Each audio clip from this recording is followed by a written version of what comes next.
RRB ने RPF constable और RPF sub inspector के ऑफिशियल एडवर्टाइजमेंट जारी कर दिए गए। बहुत सारे वेबसाइट ने अपने वेबसाइट के ऊपर अपडेट भी कर दिए, पर कुछ वेबसाइट अभी अपडेट करें। जैसे आरआरबी भोपाल रीजन की वेबसाइट के ऊपर आते हैं तो यहाँ पर कुछ ही देर पहले अपडेट किए गए। इसका डिटेल एडवर्टाइजमेंट कुछ ही देर में इस जोन के भी वेबसाइट के ऊपर आ जाएंगे। तो ये रहा आपके सामने आरपीएफ कांस्टेबल का ये एडवर्टाइजमेंट है, जहां पर आरपीएफ कांस्टेबल की बात की जा रही है। और ये सेकंड जो है ये आपका आरपीएफ सब इंस्पेक्टर की एडवर्टाइजमेंट है। ये रहा सब इंस्पेक्टर का एडवर्टाइजमेंट। और सबसे पहले हम लोग बात करते हैं सब इंस्पेक्टर को लेकर। आरपीएफ सब इंस्पेक्टर में टोटल एडवर्टाइजमेंट 452 पोस्ट के ऊपर आए। और जब आप बात करोगे आरपीएफ कांस्टेबल में, तो आरपीएफ कांस्टेबल की भी एडवर्टाइजमेंट देखें तो यहाँ पर टोटल आए 4208 पदों के ऊपर आए। टोटल नंबर ऑफ पोस्ट है। पे लेवल भी आप देखना चाहें तो ये कांस्टेबल का है, लेवल 3 का है पे लेवल 21,700 इनिशियल पे, मेडिकल स्टैंडर्ड B1 कैटेगरी का। और मिनिमम एज जो होना चाहिए 18 साल और मैक्सिमम एज जो होना चाहिए 28 साल आपका होना चाहिए। और इसमें इंक्लूड है 3 साल का रिलैक्सेशन। तो जो यहाँ पर एज 28 साल है, पहले से ही एड ऑन यहाँ पर कर रखा है आरआरबी ने कि आपका जो एज होना चाहिए 18 से 28 साल के बीच में आपका एज यहाँ पर होनी चाहिए। और total number of vacancies 4208 vacancy है। फॉर्म अप्लाई जो स्टार्ट हो रहा है 15 अप्रैल से फॉर्म अप्लाई स्टार्ट हो जाएंगे और आपका फॉर्म अप्लाई चलेंगे 14 मई 2024 के रात्रि तक आप फॉर्म अप्लाई कर सकते हैं। इसके बाद फॉर्म के सुधार को लेकर 15 मई से लेकर 24 मई तक आप फॉर्म में कुछ डिटेल है उसे सुधार कर सकते हैं। तो ये रहा आपका डिटेल जानकारी फॉर्म को लेकर। अब आ जाते हैं सब इंस्पेक्टर को लेकर। तो सब इंस्पेक्टर के टोटल नंबर ऑफ वैकेंसीज आप देखें तो टोटल है 452 वैकेंसी है। लेवल 6 का पोस्ट है, 35,400 इनिशियल पे है। B1 मेडिकल स्टैंडर्ड 20 से 28 साल आपका एज यहाँ पर भी होना चाहिए। मिनिमम 20 साल और मैक्सिमम 28 साल आपका एज होना चाहिए। और ये और फॉर्म इसका भी सेम डेट है, 15 अप्रैल से स्टार्ट हो रहे हैं, 14 मई तक चलेंगे। और 15 मई से लेकर 24 मई तक फॉर्म में कुछ मॉडिफिकेशन विंडो करेक्शन के लिए ओपन रहेगा आपके लिए। अब इसी में आपको 3 साल का रिलैक्सेशन एड ऑन किया गया। अब बात कर लेते हैं एलिजिबिलिटी क्राइटेरिया को लेकर। तो ये रहा यहाँ पर स्टेज ऑफ एग्जामिनेशन की बात बताइए। नेगेटिव मार्किंग वो यहाँ पर 1/3 है। फिर बैंडेड आइटम्स एग्जाम के और ये बेसिक जानकारी दिए गए, जनरल इंस्ट्रक्शन दे रखा है इन्होंने। फिर इसके बाद बात करें signature of candidate all document in form. तो यहाँ पर running hand writing note block capital, तो यहाँ पर सिग्नेचर के लेकर गाइडलाइन दे रखा है कि आप रनिंग राइटिंग में ही सिग्नेचर करें। फिर यहाँ पर बेसिक राइट टू अपॉइंटमेंट को लेकर, फी एंड ट्रेन फैसिलिटी को लेकर जानकारी दी गई। अब आते हैं आगे की ओर पॉइंट में। हाँ, एज लिमिट जो काउंट किए जाएंगे 1 जुलाई 2024 से काउंट किए जाएंगे। इसको लेकर हम लोगों ने पहले ही नहीं, हाँ ठीक है, ये 1 जुलाई 2024 और पहले भी यहाँ पर है। हाँ, जो भी एडवर्टाइजमेंट जून से पहले आएंगे सबके एडवर्टाइजमेंट 1 जुलाई 2024 से काउंट किए जाएंगे। 18 से 25 साल मिनिमम एज है और यहाँ पर 3 साल का रिलैक्सेशन दे दिए गए। टोटल हो गए 20 से 28 साल। सब इंस्पेक्टर के लिए 20 साल मिनिमम चाहिए और मैक्सिमम 25 साल आपको चाहिए।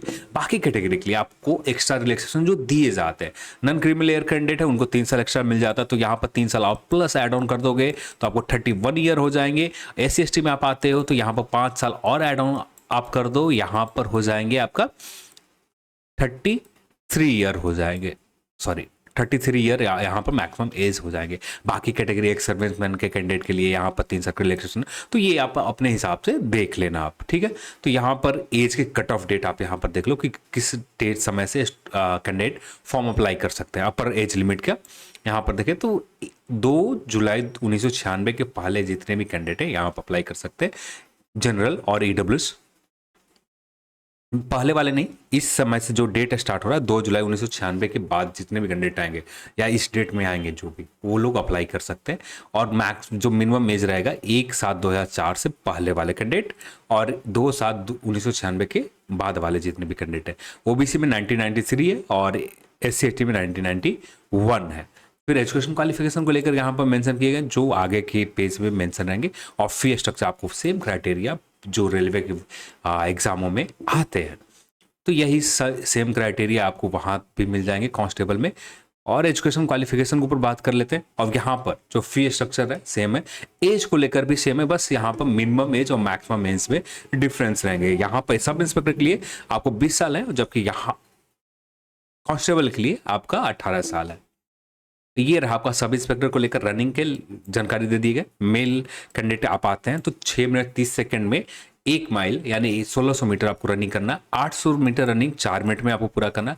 लॉन्ग जंप आपको 12 फीट के है और 3 फीट 9 इंच के करीब हाई जंप आपका यहाँ पर है रनिंग में। आपका हाइट को लेकर मेजरमेंट यहाँ पर बता दिए गए। आप UR EWS OBC आप आते हैं तो 165 सेंटीमीटर और फीमेल कैटेगरी के लिए 157 सेंटीमीटर आपका हाइट होना चाहिए। मेल कैटेगरी के लिए 80 सेंटीमीटर जो नॉर्मल और 85 थोड़ा सा एक्सरसाइज फुलाने के बाद 85 सेंटीमीटर आपका होना चाहिए। SC/ST 160 सेंटीमीटर आपका हाइट होना चाहिए। 152 सेंटीमीटर आपका फीमेल कैटेगरी के लिए हाइट होनी चाहिए और यहाँ पर 76.2 सेंटीमीटर नॉर्मल चेस्ट होना चाहिए मेल कैटेगरी के लिए और 81.2 सेंटीमीटर फुलाने के बाद आपका चेस्ट का हो। फिर वैसे कैंडिडेट जो मराठा होगा, डोगरास होगा, गोरखास होगा, इन सभी कैंडिडेट के लिए तो यहाँ पर 163 सेंटीमीटर हाइट होनी चाहिए और 155 सेंटीमीटर फीमेल के लिए, 80 नॉर्मल और 85 फुलाने के बाद ये अब क्राइटेरिया है डॉक्यूमेंट फिजिकल को लेकर। फिर इसके बाद आपका basic PT PMT qualifying nature के होंगे। डॉक्यूमेंट वेरिफिकेशन के लिए कॉल किए जाएंगे। फॉर्मेट ऑफ सर्टिफिकेट के बारे में बता दिए गए। फिर आगे की और ट्रेनिंग, हाउ टू अप्लाई, ये सारे डिटेल यहाँ पर बता दिए गए हैं। फिर आगे की और स्टेज का आपका कंप्यूटर बेस्ड एग्जाम को लेकर बता दिए गए। हाँ, अब यहाँ पर वैसे करने जो ग्रेजुएट कर रखा है वे सभी लोग यहाँ पर इस पोस्ट के लिए एलिजिबल रहेंगे। तो जिन्होंने ग्रेजुएशन फाइनल कर रखा वे कैंडिडेट यहाँ पर एलिजिबल यहाँ पर रहेंगे। अब देख लो आप यहाँ पर किस कैटेगरी के लिए कितनी वैकेंसीज है। यहाँ पर 10% सीट तो एक सर्विसमैन ले जाएंगे, ठीक है, तो 10% सीट तो ये हो गए। और यहाँ पर 157 सीट है जनरल के लिए, SC है 57, ST के लिए है 28, OBC के लिए है 104, EWS के लिए है 38। टोटल है 384 वैकेंसी, जिनमें से फीमेल के लिए रिजर्व रखा गया है 157 में 28, SC के लिए 10, ST के लिए 5, OBC के लिए 28 और EWS के लिए 7। टोटल वैकेंसीज यहाँ पर 68 है। और ये आपको वैकेंसीज का लेकर जानकारी। अब यहाँ पर वो जो फॉर्म बेसिक का कास्ट सर्टिफिकेट को लेकर किस फॉर्मेट में होना चाहिए, ये सारी जानकारी यहाँ पर दे दिए गए। अब यहाँ पर बात करते हैं कांस्टेबल को लेकर। कांस्टेबल को लेकर भी वही सेम बेसिक जानकारी है। अब हम लोग सीधा एज से आते हैं कि एज का कन्फ्यूजन आपका खत्म हो जाए। यहाँ पर मिनिमम एज जो यहाँ पर रहेंगे 18 से 25 साल आपका मिनिमम एज और मैक्सिमम एज 25 साल है। और यहाँ पर मैक्सिमम एज छूट देने के बाद कोविड की वजह से 28 साल है। आप SC/ST में आते हैं तो 5 साल एक्स्ट्रा मिल जाएंगे तो 33 हो जाएंगे। OBC में आते हैं तो आपका 3 साल रिलैक्सेशन मिलते हैं तो 31 हो जाएंगे। तो ये आपको रिलैक्सेशन देखना है। और जो एज काउंट किया जाए सेम है, एज इट इज़ है, बस मैक्सिमम एज आपको 2/7/1996 के बाद वाले कैंडिडेट अप्लाई कर सकते हैं और यहाँ पर 1/7/2006 के पहले वाले कैंडिडेट अप्लाई कर सकते हैं। तो मिनिमम एज 1/7/2006 और मैक्सिमम 2/7/1996 से काउंट किए जाएंगे और 1993 से काउंट किए जाएंगे। Non criminal candidate OBC SC/ST 2 जुलाई 1991 से काउंट किए जाएंगे। एजुकेशन क्वालिफिकेशन जिन्होंने आगे की पेज में मेंशन है, फी स्ट्रक्चर 500 और 250 फी है, इसको लेकर आप सभी लोगों को पता है। फिर इसके फिजिकल क्राइटेरिया के ऊपर हम लोग बात कर लें। ये रहा आपका कांस्टेबल को लेकर 1600 मीटर का रनिंग है जो 5 मिनट 45 सेकंड में आपको रनिंग पूरा करना है। और यहाँ पर 800 मीटर की रनिंग है 3 मिनट 40 सेकंड में रनिंग पूरा करना है। जबकि SI में आपको 6 मिनट दिए जा रहे थे और 4 मिनट फीमेल के लिए। और 14 फीट का जंप है और हाई जंप पूरा एग्जैक्ट 4 फीट आपको जंप करने होंगे। हाई जंप और लॉन्ग जंप 14 फीट आपको जंप करने होंगे। लॉन्ग जंप फीमेल के लिए 9 फीट होंगे और 3 फीट होंगे आपका फीमेल के लिए हाई जंप। तो ये क्राइटेरिया है।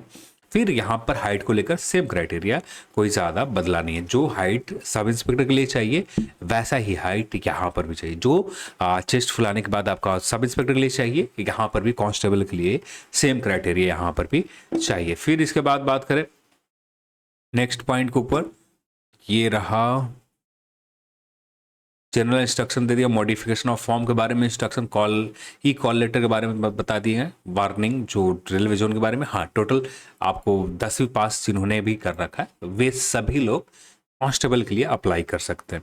ये चीज़ है। और फिर इसके बाद यहाँ पर टोटल वैकेंसीज आपको यहाँ पर देख लें। जनरल के लिए 1450 है, एसी के लिए 436 है, एसटी के लिए 265-68 है, ओबीसी के लिए 966 है, ईडब्ल्यूएस के लिए 357 है। टोटल 3577 वैकेंसीज है, जिनमें से 256 फीमेल के लिए रिजर्व है, एससी के लिए 95 रिजर्व है, सर एसटी के लिए 47 रिजर्व है फीमेल के लिए, ओबीसी के लिए 170 रिजर्व है फीमेल कैटेगरी, ईडब्ल्यूएस के लिए 63। टोटल 631 वैकेंसीज यहाँ पर फीमेल कैटेगरी के लिए और 10% वैकेंसीज यहाँ पर एक सर्विसमैन के लिए रिजर्व रखे गए हैं। इसके आगे की जो फॉर्म का क्राइटेरिया है ये है, आप इस पोस्ट के लिए एलिजिबल हैं, आप इस पोस्ट की एज क्राइटेरिया पूरा करते हैं, क्योंकि ज़्यादातर कैंडिडेट तो एलिजिबल है ही, 10वीं आपने पास कर रखा है, आप इस पोस्ट के लिए अप्लाई कर सकते हैं।